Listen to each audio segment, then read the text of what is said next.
Boa tarde a todos. É uma grata satisfação estar aqui. Gostaria de agradecer a Luciana pelo convite. É muito bom ver rostos conhecidos e amigos.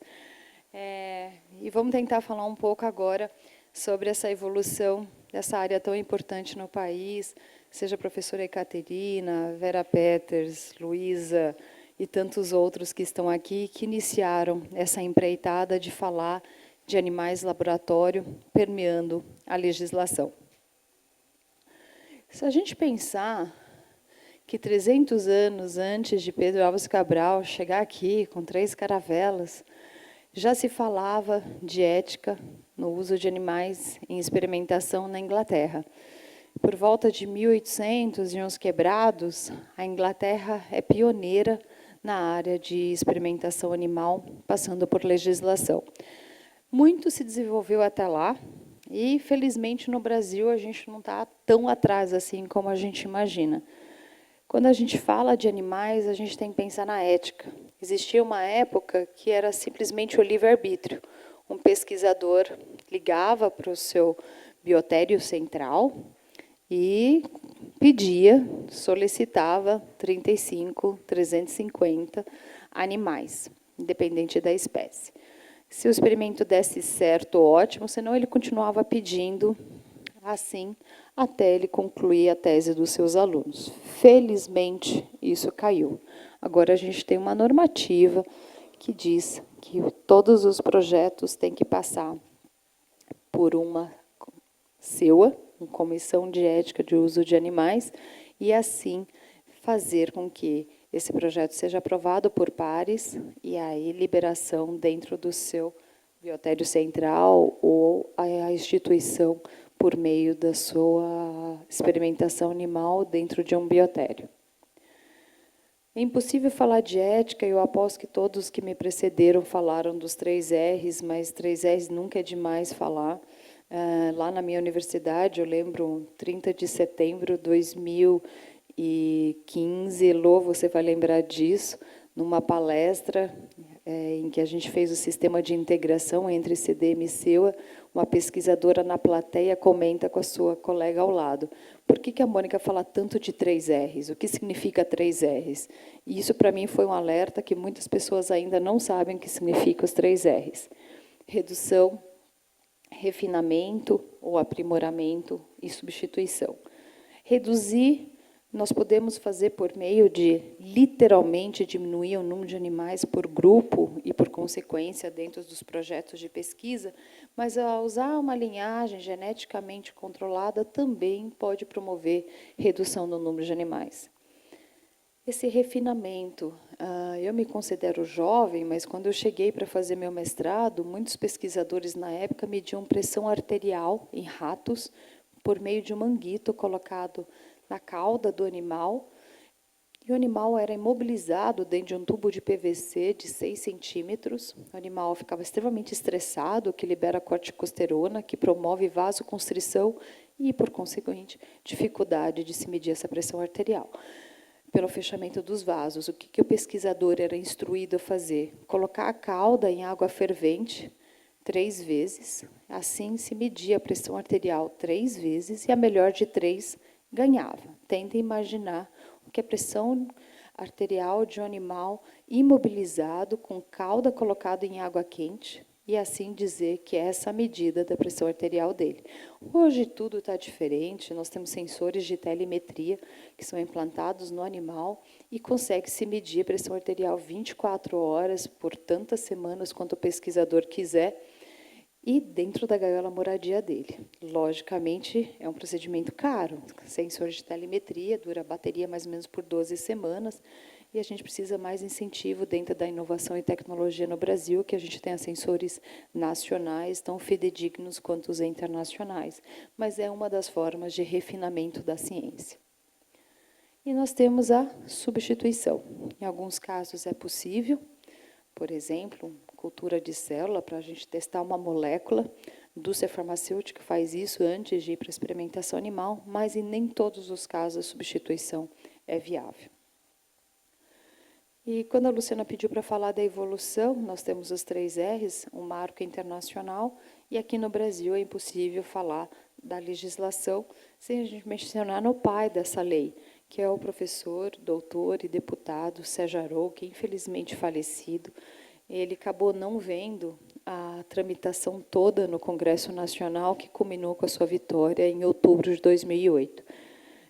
Sérgio Arouca foi incansável na tentativa de ter no Brasil uma lei. E a gente tem essa lei hoje, é única na América Latina, mas é uma decisão muito forte dos brasileiros que ajudaram a aprovação dessa lei. Eu acho que se a lei fosse aprovada em 2018, ou seja, 10 anos depois, certamente ela teria uma reformulação e um molde muito melhor que atenderia às atualidades. Porque depois de 13 anos, muitas coisas passaram. E a forma que a gente faz para tentar modernizar uma lei de 2008, batalhada por muitos que estão aqui presentes, é normativas. O CONSEA, o Conselho Nacional de Controle e Experimentação Animal, tenta se adaptar a essas atualidades que vão surgindo por meio das resoluções normativas e orientações técnicas. E assim, a lei que antigamente a gente chamava de Lei Arouca, mas a gente não deve chamar de Lei Arouca, porque Sérgio Arouca tem 2 leis aprovadas, um com indígenas e outro com animais, nós chamamos de Lei 11.794. E com essa lei cria-se, então, um Conselho Nacional de Controle de Experimentação Animal e as comissões de ética no uso de animais. As pessoas a chamam de OCEUA, e, na verdade, é a CEUA, porque é a Comissão de Ética, e é o Conselho Nacional. As instituições brasileiras se reportam ao CONSEA. O CONSEA é composto de diferentes entidades, e é importante ressaltar que as sociedades protetoras dos animais é a única entidade com 2 vezes mais votos que os demais. Eles têm 2 votos titulares e a presença de 2 suplentes.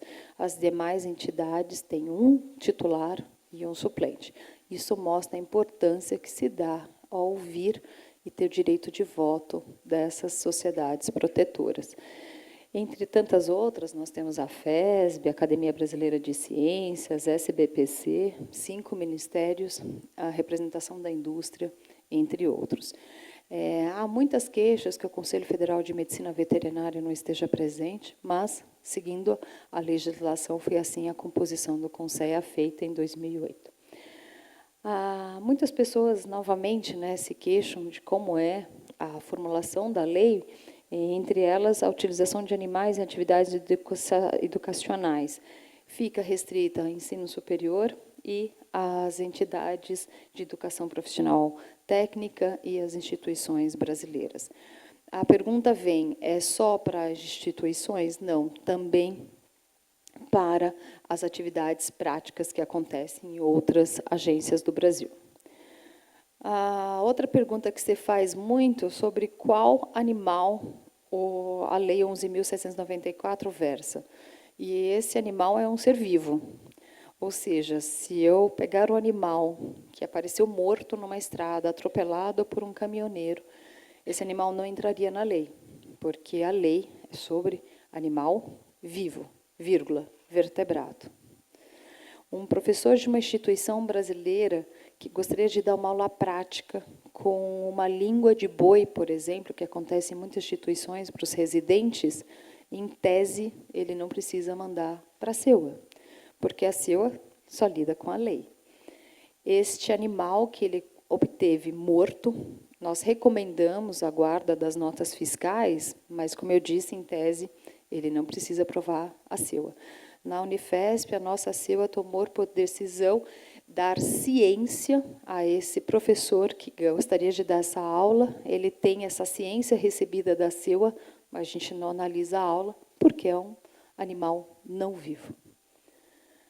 Qualquer instituição legalmente estabelecida em território nacional que crie e utilize animais de ensino e pesquisa deverá requerer credenciamento no CONSEA. Felizmente, nós tivemos a grata surpresa, o ano passado, de ter o CIUC aprovado. depois de quase 5 anos de luta árdua por muitos aqui presentes. A Luísa fez parte da gestão anterior do Conselho e sabe o quanto que Ciuca era o calcanhar de Aquiles desse conselho. Mas, finalmente, agora a gente tem o Ciuca funcionando, assim como qualquer sistema. Nós temos alguns momentos que pode sair do ar, alguns momentos que ele está em correção, e que bom, porque é na correção, na atualização de um software, que a gente aprimora. Assim, o Ciuca tem uma fotografia nacional de quantas instituições brasileiras nós temos. Era uma tristeza muito grande para os conselheiros do Conselho, que a gente não sabe quantos animais eram utilizados no Brasil.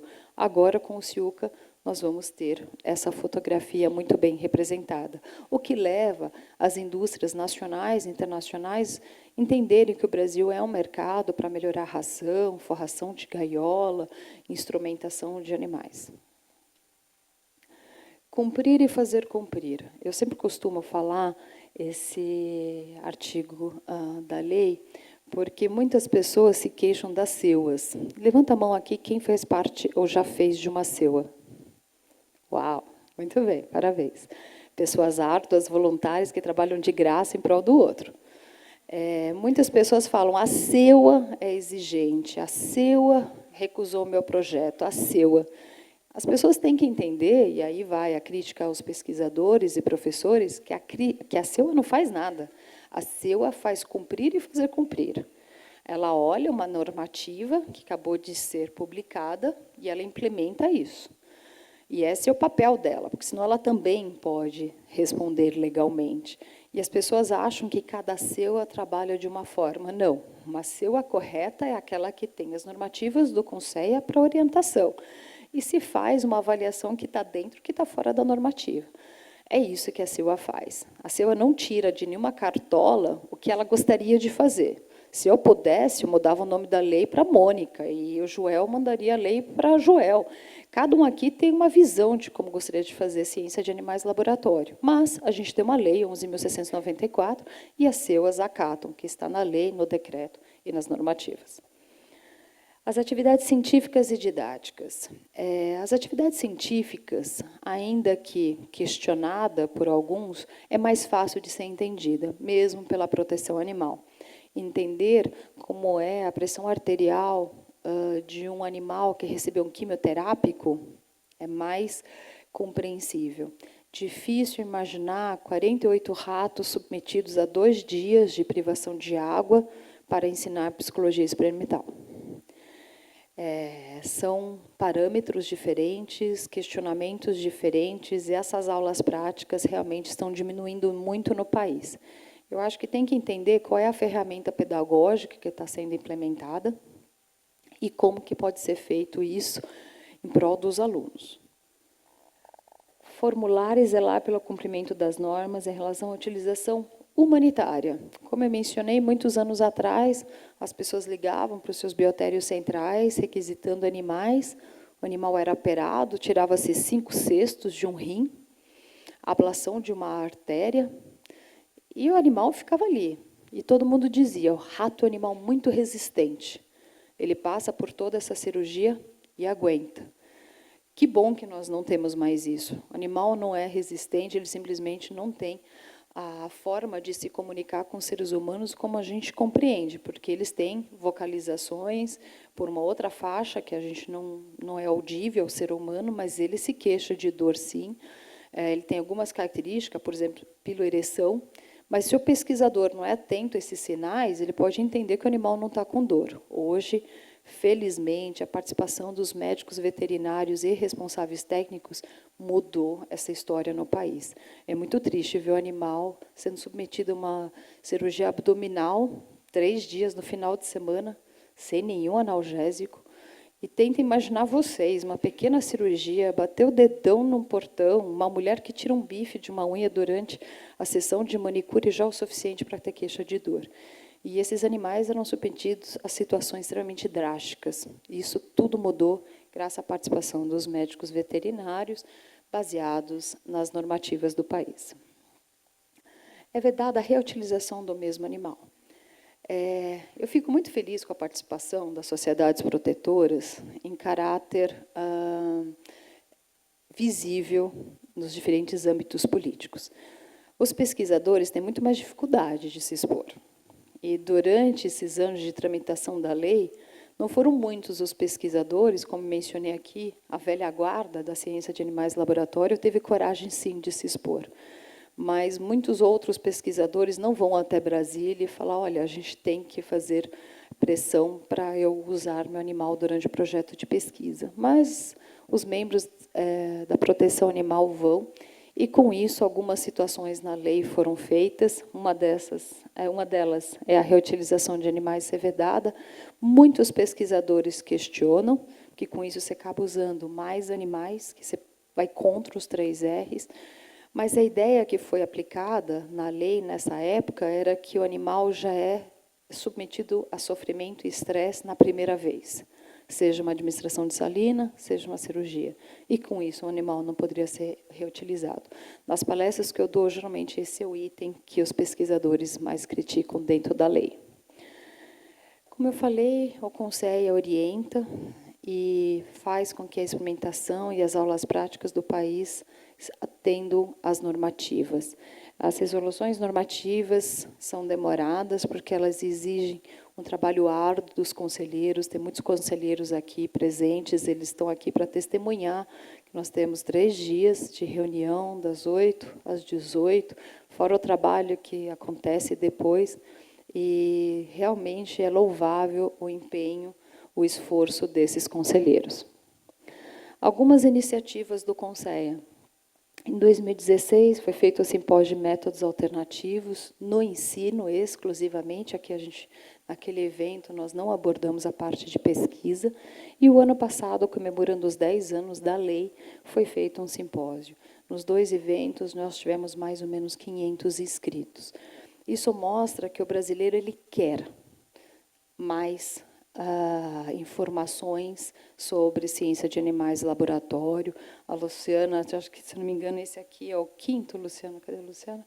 É o 5º evento. Parabéns por essa iniciativa, mas a gente precisa de muitos outros. Se vocês fizerem 2 por ano, 3 por ano, e cada instituição brasileira em diferentes capitais e regiões precisa se dedicar mais.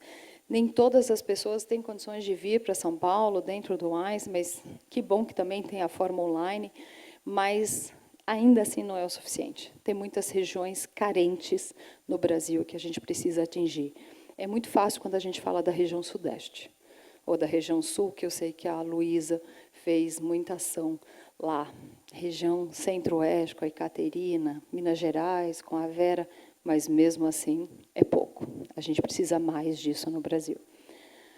O Conselho reconhece métodos alternativos, seja as normativas, que são mais de 24 métodos aprovados.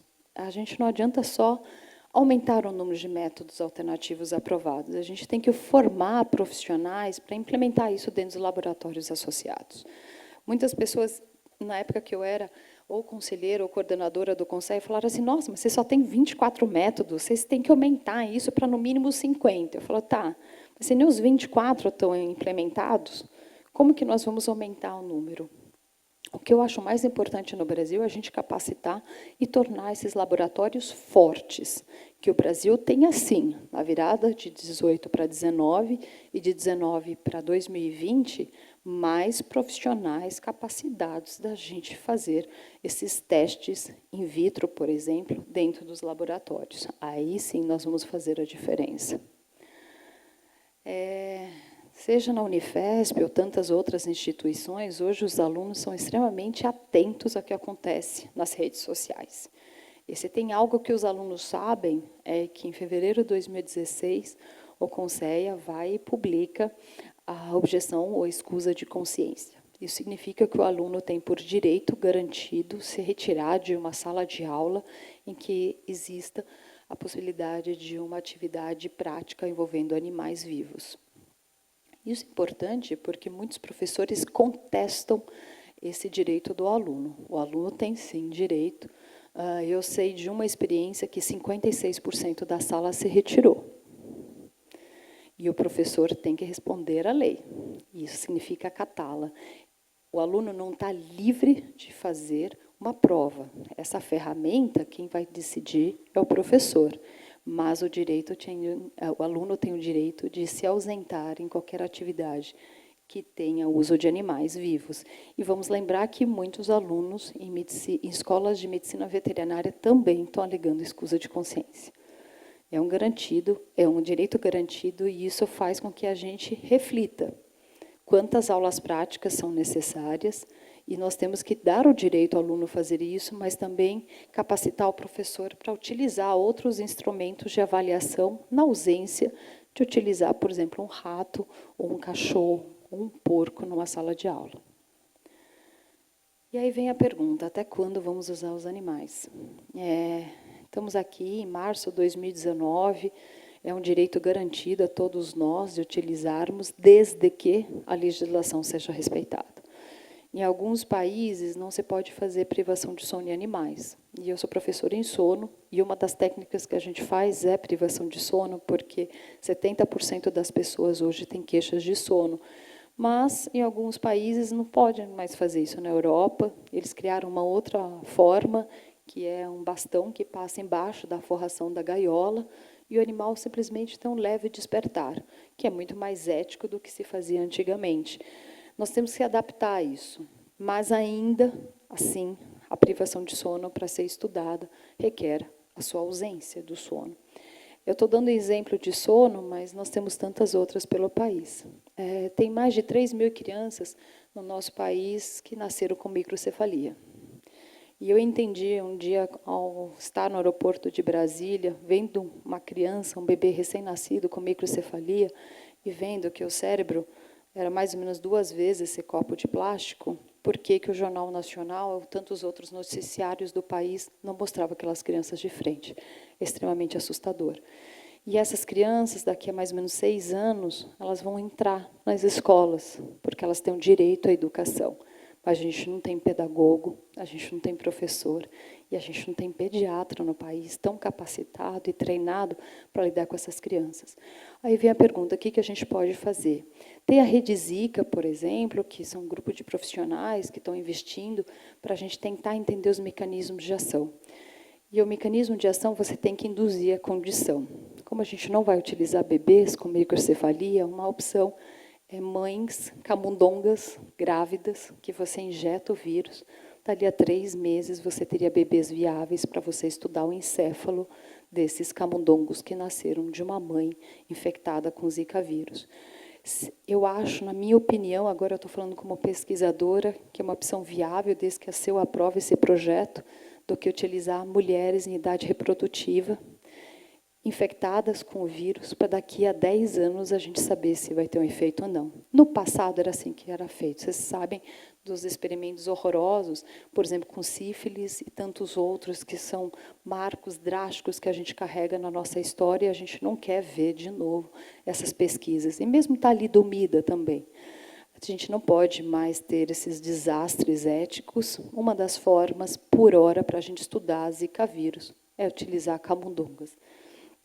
Isso é muito mais ético, ainda que a gente vá utilizar algumas centenas de animais pelo país, mas tentar diminuir o número de crianças infectadas que vão comprometer a sua vida e a qualidade de vida dos seus pais. A gente tem que lembrar também que, mesmo que a gente estude Zika vírus ou qualquer outra condição, diabetes, alopecia areata, e tantas outras patologias em animais, não significa que a gente vai responder perguntas clínicas. Seja diabetes, hoje, vindo para cá, uma cardiologista me ligou que ela vai fazer parte de uma banca com um modelo animal de arritmia. E ela estava criticando o modelo animal porque ele não responde todas as premissas da condição clínica. Sim, não vai responder mesmo, porque tem essa ponte. E é uma das alegações feitas para que a gente não use modelos animais. Mas, na ausência de algo melhor, é a ferramenta que a gente vai usar. E ainda, se a gente conseguir trazer um benefício para 5% da população que vai responder positivamente a uma terapêutica advinda da modelagem animal, ainda eu acho que vale a pena, porque 5% de indivíduos diabéticos é muito. O estado de Rio de Janeiro foi um dos pioneiros em conseguir estudar doença de Alzheimer em rato, e quem tem um familiar com Alzheimer sabe que qualquer benefício, por exemplo, uma droga, donepezil, que advém de experimentação animal, que traz um pouco mais de memória esses indivíduos com Alzheimer, faz diferença naqueles pacientes. Nós temos também a Rede Nacional de Métodos Alternativos, RENAMA. Muitos aqui já fizeram parte, é uma grande iniciativa do país, e é uma outra vertente que a gente tem que sempre lembrar, que faz parte da atualização de métodos alternativos e de uso de animais em ensino aqui no país. E aí vem essa trajetória, né? Parece uma trajetória de tantos anos, 1822, 2019, muitos aqui são muito jovens, e eu espero que vocês vejam muito mais conquistas do que nós, mais velhos, vimos aos longos desses 11 anos, desde a Lei Arouca.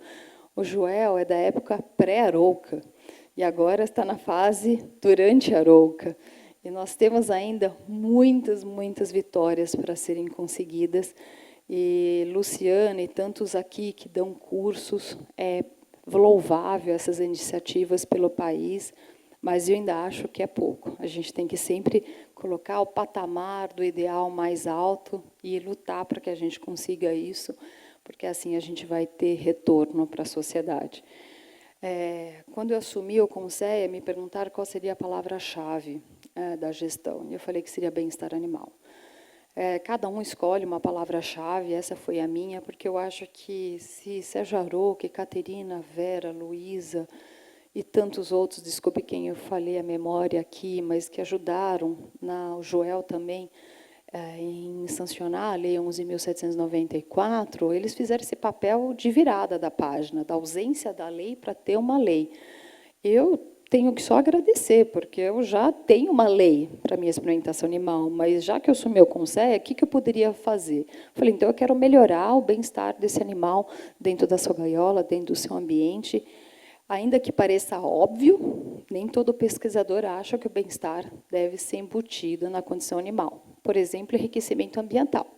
Ontem dei aula lá no Unifesp, eu falei, eu não entendo que a gente ainda não tem enriquecimento ambiental maior parte dos biotérios. É muito simples. Uma folha de papel toalha já é considerado enriquecimento ambiental pela Universidade de Utrecht, na Holanda. E nós estamos falando de uma folha de papel toalha. Para quem não tem dinheiro para comprar uma casinha, brincadeirinhas, rota-rod e rodas dentro das gaiolas, tem formas bem baratas que a gente pode fazer aqui no país. Eu acho que se a gente implementar, seja com a presença do médico veterinário, uma folha de papel toalha, gaiolas melhores, ar-condicionado decente, que funciona, que não tem problema de oscilação de energia quando tem chuvas homéricas aqui na cidade de São Paulo, a gente está colocando o bem-estar como uma das nossas metas principais dentro da experimentação animal. Esse vídeo mostra um animal executando um comportamento e reparem o que acontece. É um dia de calor no zoológico, ele vai lá, enxuga,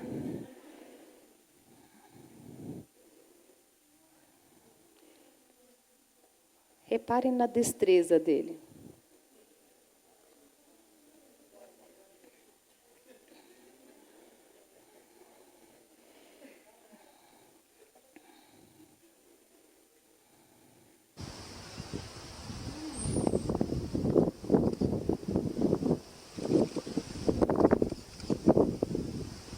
E seu filhote observa atentamente o que ele está fazendo.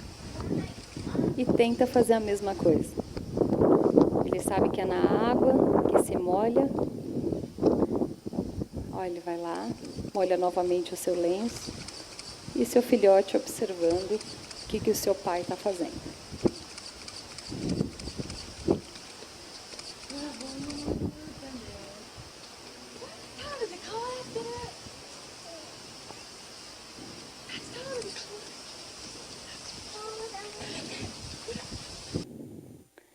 E esse filhote vai perpetuar esse gesto. Então, eu espero que todos aqui presentes e os que estão online também aprendam iniciativas da Luciana e os demais presentes em aprender com os animais laboratório e fazer isso mais disseminado pelo país. Muito obrigada pela atenção de todos.